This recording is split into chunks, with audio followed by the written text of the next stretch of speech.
The boarding gate glows with a harsh, yellow light as the final call echoes through the terminal. Passengers scramble, the frantic sound of rolling suitcases filling the air. A single dad stands at the front, cradling a sleeping child, a crumpled ticket in his hand. Suddenly, the captain appears, his gaze cold as he points to the door-closing sign.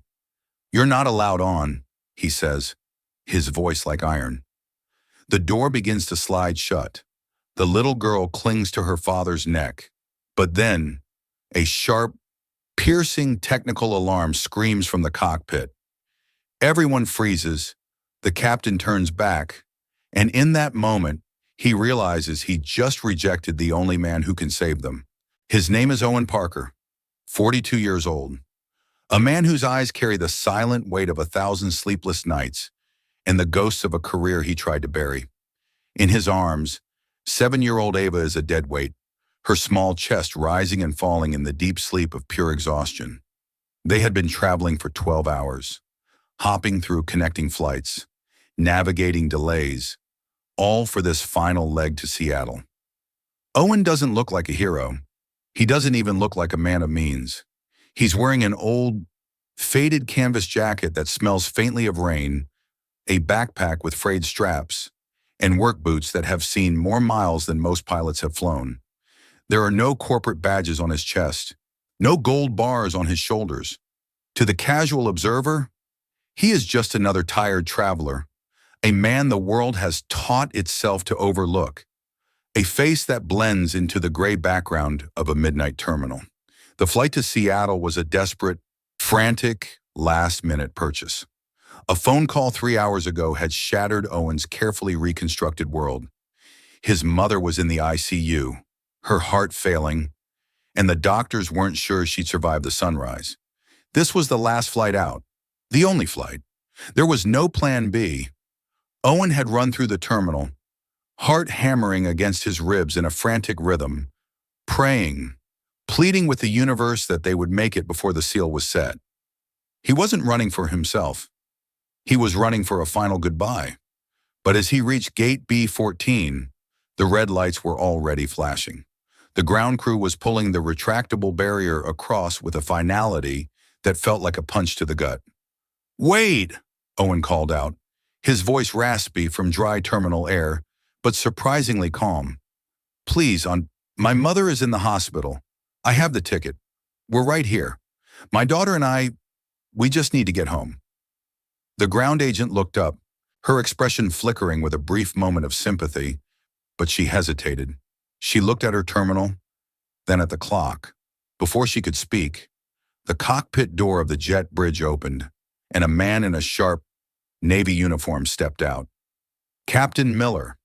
He was 55, with a face carved from granite and a reputation for being a slave to the clock.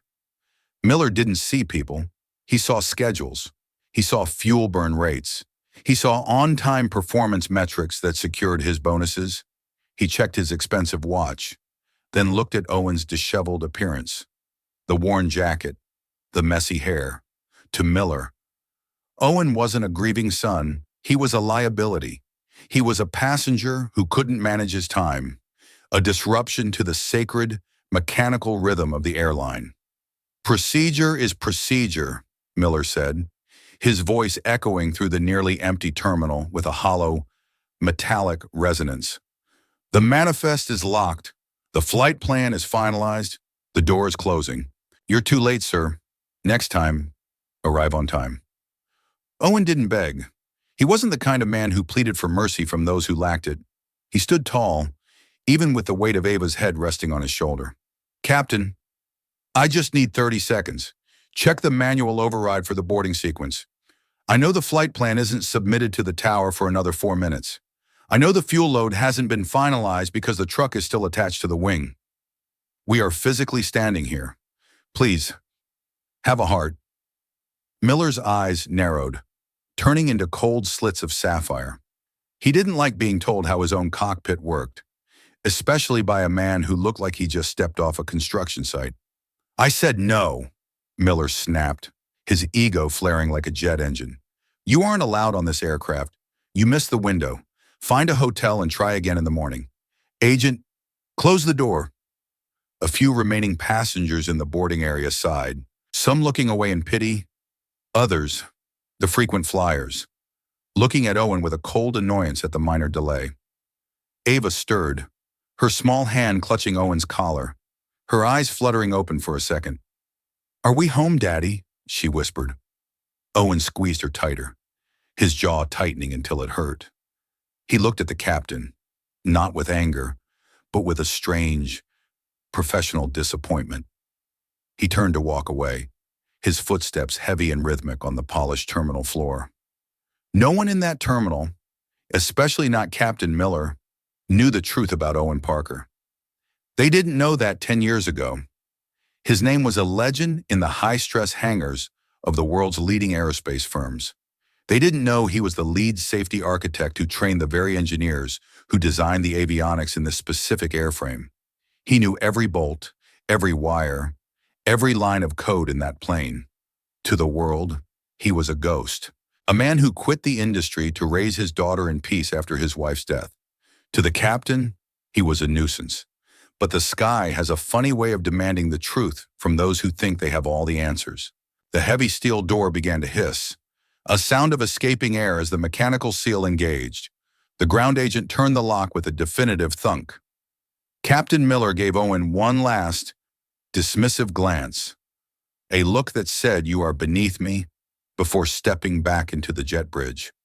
He was already mentally calculating his taxi route, the wind shear reports, and the quiet, smooth flight he expected ahead. He vanished into the cockpit, closing the reinforced door behind him, sealing himself in his world of authority. Owen stood by the large glass window of the terminal, watching the ground crew pull the boarding stairs away. He felt a cold, hollow ache in his chest. The thought of his mother alone in that ICU bed, cutting deeper than any insult Miller could hurl. He looked at Ava, who was now awake and staring at the plane. "Why can't we go, Daddy?" she asked, her voice trembling with the start of tears.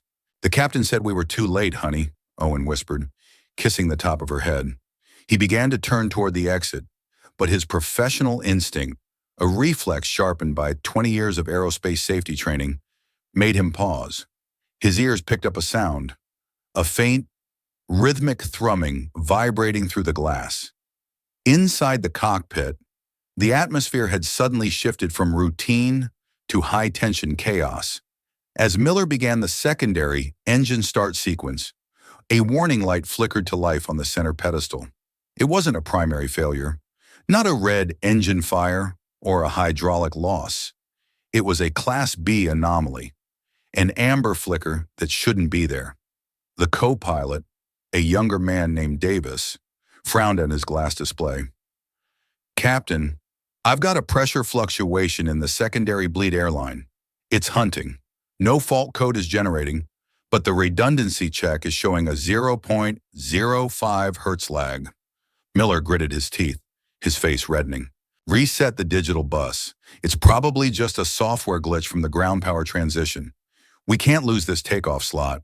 We're already 5 minutes behind." "I tried that twice, sir," Davis replied, his voice tight with growing concern. "The system is suppressing the error because it's under the alarm threshold. But the physical feedback in the valves is inconsistent. The tower is calling. They want to know if we're ready for taxi or if we're yielding to the cargo flight." Back at the gate, Owen hadn't left. He was watching the exterior vents of the aircraft, specifically the small, circular exhaust flap near the wing root. To a normal person, it was just a piece of metal. To Owen, it was a lung. He noticed a stutter in the airflow, a rhythmic vibration that caused the flap to oscillate, invisible to the naked eye, but perfectly clear to someone who understood the fluid dynamics of pressurized air. He saw the way the vent flap was hunting for a position, failing to settle into its safety lock. Owen's heart skipped a beat. He knew that vibration. He'd seen it once before in a simulator, right before a catastrophic decompression event. He didn't hesitate. He walked back to the boarding desk, his voice projecting with a command that made the ground agent jump and drop her pen. Call the cockpit, Owen said, his eyes fixed on the plane through the glass. Now. Sir. I already told you, the agent stammered, her patience wearing thin. The doors are sealed. The jet bridge is disconnected. You need to leave the area, or I will call security. The secondary pressure line is lagging, Owen shouted, his voice clear and resonant enough to stop the remaining travelers in their tracks. Your sensors are dead banding between thresholds. That's why your pilots don't have a fault code.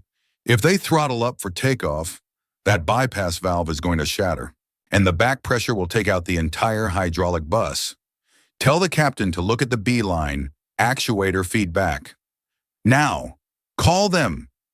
The agent looked at Owen. This wasn't the voice of a frustrated traveler making a scene. It was the voice of a man who was looking through the metal of the aircraft. She saw the absolute certainty in his eyes. She picked up the internal line, her hands shaking. Captain, Miller? I'm sorry to interrupt, but there's a man at the gate, the one you turned away. He's shouting about a pressure line lag. He says the bypass valves are going to fail if you taxi. In the cockpit, Miller froze, his hand hovering over the throttle. How could someone outside the plane, through 2 layers of glass and 30 feet of air, know about a pressure fluctuation that was barely registering on his own multi-million-dollar monitors? He looked at Davis. Is the valve hunting on the actuator screen? Davis checked the deep system override menu, a screen pilots rarely looked at during pre-flight. His eyes went wide. Sir, he's right. It's oscillating at 0.5 hertz. Exactly. It's right under the alarm trigger. It's literally vibrating itself to pieces. How did he see that? Miller looked out the side window toward the gate. He saw Owen standing there, perfectly calm, his arm pointing toward the exact vent where the invisible problem was hiding. The tension in the cockpit was thick enough to choke on. The door closing sign, once a symbol of Miller's absolute power, now looked like a gateway to a disaster. Open the door, Miller whispered, his pride crumbling like dry sand. Get that man in here, move! The hiss of the door seal releasing sounded like a collective gasp of relief from the aircraft itself. The ground crew scrambled to reattach the jet bridge, the heavy metallic clunk echoing through the quiet terminal. Captain Miller didn't wait for Owen to reach the cockpit. He met him at the forward galley, his face pale, the arrogance of the last hour completely replaced by a haunting fear. How did you know? Miller asked, his voice hushed, as Owen stepped onto the plane, still holding Ava, who was staring with wide, curious eyes at the lights of the cabin. Owen didn't waste a single second on explanations, or I told you so's. He had no ego left to feed. He only had a mission. He handed Ava to a stunned flight attendant who was standing by the cockpit door. Keep her safe, he said softly, a father's command, before turning his full attention to the captain. You have a sensor lag in the B-bus. Your Gen 4 diagnostics are programmed to ignore any fluctuation under 1 second to prevent nuisance alarms. But with the ambient humidity tonight, that lag is cumulative. Your software thinks it's an outlier, but your hardware is physically fighting the actuator. If you hit V1, you're going to lose the wing flaps. Owen stepped into the cockpit, the glowing green and amber screens reflecting in his steady eyes. He didn't look at the controls with awe. He looked at them with the tired, intimate familiarity of a creator looking at his creation. He sat in the jump seat, leaning forward to point at a specific, hidden submenu on the flight management computer. There, Owen said, tapping the glass with a calloused finger. See that 0.04 variance? It's not a software glitch. It's a mechanical resistance in the bypass flap. It's catching on the housing seal. If you had gone to full thrust, the back pressure would have ruptured the line. You wouldn't have just lost an engine. You would have lost the main flight control hydraulics. You would have been a lawn dart. The co-pilot, Davis, looked at the data, then at Owen, his mouth hanging open. I've never seen that sub-menu in the training manual. Who are you? I'm the guy who wrote the manual for the safety override on this specific airframe 10 years ago, Owen said, his voice flat and devoid of pride. I designed the redundancy loop you're looking at, But right now, I'm just a passenger who really needs to get to Seattle. Captain Miller stood paralyzed for a heartbeat. He looked at the man he had just tried to banish from his flight. He looked at the worn canvas jacket in the frayed backpack sitting on the cockpit floor. He realized he hadn't just almost crashed his plane, he had almost let his own petty bias destroy the only human being in the world who could have seen the invisible flaw. "What do we do?" Miller asked, his voice cracking. The voice of a man who realized he wasn't the master of his domain after all. "The maintenance crew is 20 minutes away. The tower is going to cancel our slot in 90 seconds. "You don't need maintenance yet," Owen said, his hands already moving across the interface with a speed and precision that made the pilot's head spin. "I can recalibrate the threshold manually from here. I'm going to shift the primary load to the C-bus and isolate the laggy actuator. It'll be safe for flight. The redundancy will hold.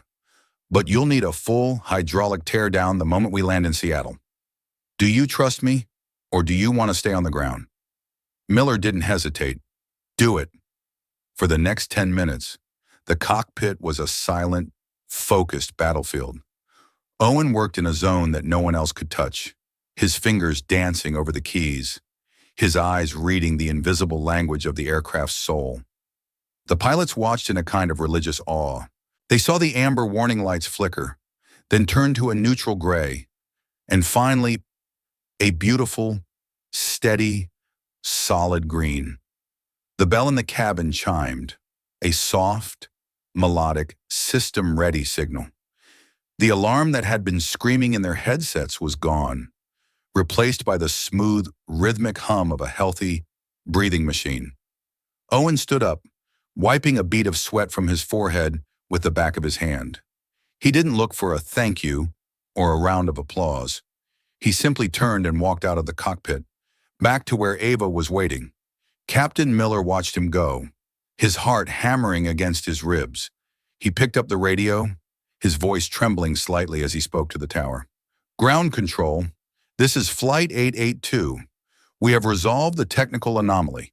We are clear for taxi, and, tower, tell the station manager we're going to need a priority escort on the ground in Seattle, and tell them to have an ambulance ready for a transfer to the ICU. We have a hero on board." The flight was delayed by 45 minutes, but for the first time in the history of the airline, not a single passenger was complaining. The word had spread through the cabin like a wildfire. The homeless-looking guy from the gate hadn't just been late. He had been right. He had saved their lives before they even left the tarmac. As the plane climbed through the dark, starlit clouds over the Pacific, the airline's corporate office was in a state of absolute frenzy. They had checked Owen Parker's passport and ID, cross-referencing it with their historical engineering records. The results were staggering. Owen Parker wasn't just a mechanic, he was the former chief of safety engineering for the entire Boeing Airbus Joint Task Force.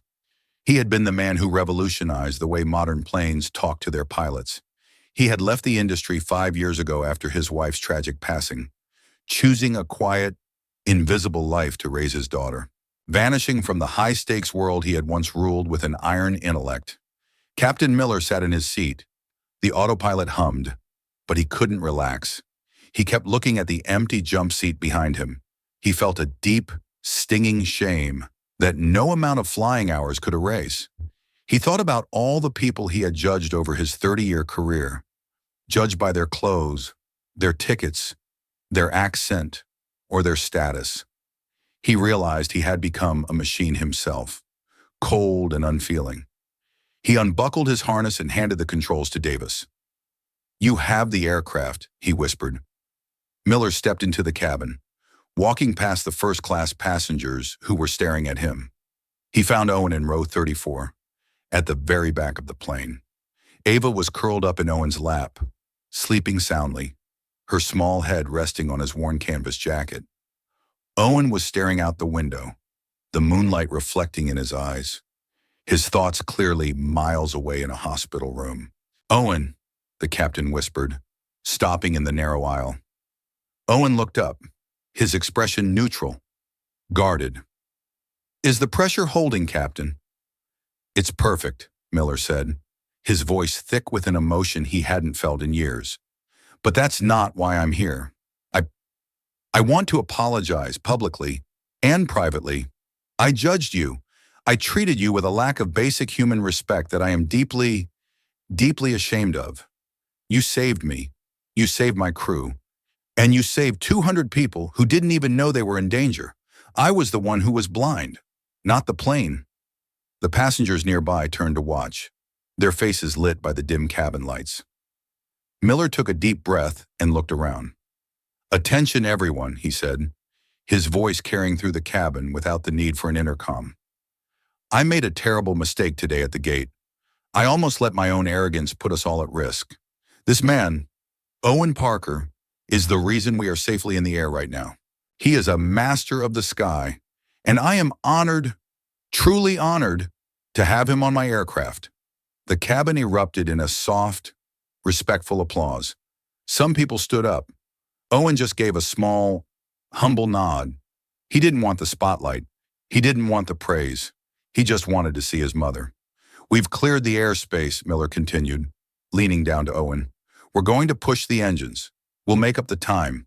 We'll land 20 minutes early, and there will be a car waiting on the tarmac to take you directly to the hospital. No security, no baggage claim. We'll have your bags delivered to your house tomorrow. You just go." Ava woke up and blinked at the man in the Navy uniform. "Is my daddy a superhero, Mr. Pilot?" she asked sleepily. Miller looked at Owen, then back at the little girl. "Yes, honey," he said, his eyes shining with tears. "He really is. He's the man who keeps the world from falling." The descent into Seattle was the smoothest Owen had ever felt in his life. It was as if the aircraft itself was trying to show its gratitude to the man who had healed it, the man who understood its soul. As the wheels touched the tarmac, the engines roared into reverse thrust, a sound of pure power and safety. As promised, the plane didn't pull into a crowded gate. It stopped on a remote taxiway, where a black SUV with flashing lights and an airline escort was already waiting. The cabin door opened, and Captain Miller stood there as Owen and Ava prepared to leave. "I've arranged for the airline to cover all your family's medical expenses," Miller said, shaking Owen's hand, his grip firm and full of genuine, newfound respect. "It's the least we can do. And Owen, if you ever decide you want to come back to the sky, if you ever want to lead again, there is a corner office with your name on it at our headquarters. I'll personally drive you there." Owen looked at the SUV, then back at the captain. He saw a man who had been changed. "Thanks, Miller, but I've got a more important job right now," Owen said, looking down at Ava. "Just remember, the most important things on a plane aren't the ones you can see on a computer screen. They're the ones sitting in the seats. Treat them well." Owen and Ava climbed down the stairs and into the waiting car. Within seconds, they were racing across the tarmac toward the hospital, the lights of the airport fading behind them. Captain Miller watched them go until the taillights disappeared into the darkness of the rainy Seattle night. He walked back to the cockpit, but he was a different man. He looked at the door-closing sign and realized that every person who walks through that door is a story, a life, and a potential miracle. He realized that a uniform doesn't make you a leader, and a worn jacket doesn't make you a nobody. 2 days later, Owen's mother stabilized. The doctors called it a miracle, a sudden recovery that defied logic. But Owen knew that sometimes you just have to listen to the soul of the person you're trying to save, just like you listen to a machine. Owen returned to his quiet life, but the story of Flight 882 became a legend in the industry. It wasn't a story about a technical fix. It was a story about the danger of a closed heart. It was a reminder that the world is full of masters in disguise. And if you aren't careful, if you let your pride lead the way, you might just pick the wrong man to leave behind. Owen sat on his porch a week later, watching the planes fly overhead, their white trails cutting through the blue sky. He took a deep breath. The air felt clean, and for the first time in years, the sky finally felt like home again. If you believe that respect should always come before judgment, subscribe to follow the next stories, and leave a comment. Have you ever been rejected because of your appearance or situation?